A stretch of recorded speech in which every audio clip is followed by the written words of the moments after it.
일본의 새 총리를 결정하는 자민당 총재 선거의 주요 쟁점 가운데 하나는 원전 문제입니다. 탈원전 입장이던 고노 후보가 당내표를 의식해 후퇴한 가운데 보수파를 중심으로 한 친원전 성향 의원들이 세를 과시하고 있습니다. 일본 연결해서 자세히 알아보겠습니다. 이경화 특파원. 네, 도쿄입니다. 후쿠시마 원전 사고 이후 사용이 중단된 원전에 대해서 네 후보 모두 재가동이 필요하다는 입장인 거죠? 네, 그렇습니다. 일본에서는 후쿠시마 사고 후 한때 원전 가동이 전면 중단되기도 했습니다. 현재 일본 전국의 원자로 33기 가운데 9기만 가동되고 있습니다. 그동안 탈원전을 소신으로 밝혀온 고노 후보는 자민당 총재 선거에 나선 뒤에는 이 용어 자체를 언급하지 않고 있습니다. 재생에너지로의 전환에 무게를 두긴 했지만 현재 사용 중단된 기존 원전을 재가동할 수 있다는 입장으로 돌아섰습니다. 고노 씨와 함께 재생에너지의 중요성을 강조하고 있는 노다 후보 역시 안정적인 전력 확보를 위해 당분간은 재가동이 불가피하다고 보고 있습니다. 나머지 두 후보는 재가동뿐 아니라 원전 유지에도 찬성하고 있습니다. 기시다 후보는 재생에너지에만 의존할 수는 없다며 원전도 하나의 선택지가 돼야 한다는 입장입니다. 우익 성향의 다카이치 후보는 재가동뿐 아니라 새로운 원전도 필요하다고 밝혀 원전 활용에 가장 적극적입니다. 자민당 총재 선거에서 원전이 핵심 이슈로 떠오른 것은 인류 역사상 유례 없던 후쿠시마 원전 사고 이후 일본 국민이 자신의 삶과 직결된 민감한 문제로 인식하기 때문입니다.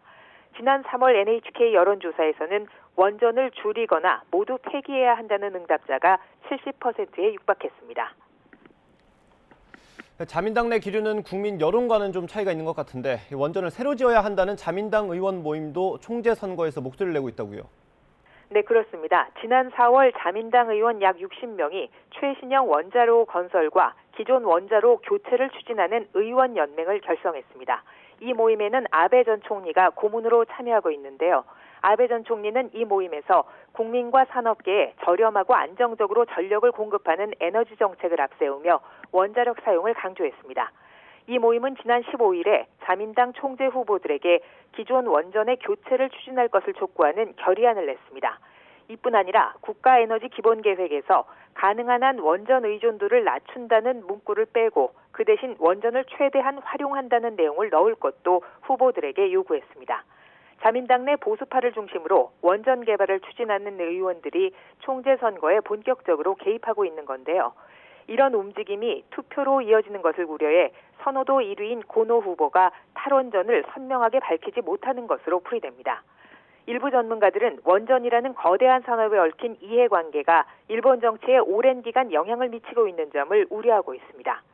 일본 정부는 오는 2030년까지 신재생 에너지 비중을 20%대로 또 2050년에는 30%대로 늘리고 원전 비중은 줄여가는 것을 목표로 하고 있는데요. 이번 총재 선거 결과에 따라 탈원전 사회로 가는 첫걸음을 내디딜 수 있을지 결정될 것으로 보입니다. 지금까지 도쿄에서 YTN 이경아입니다.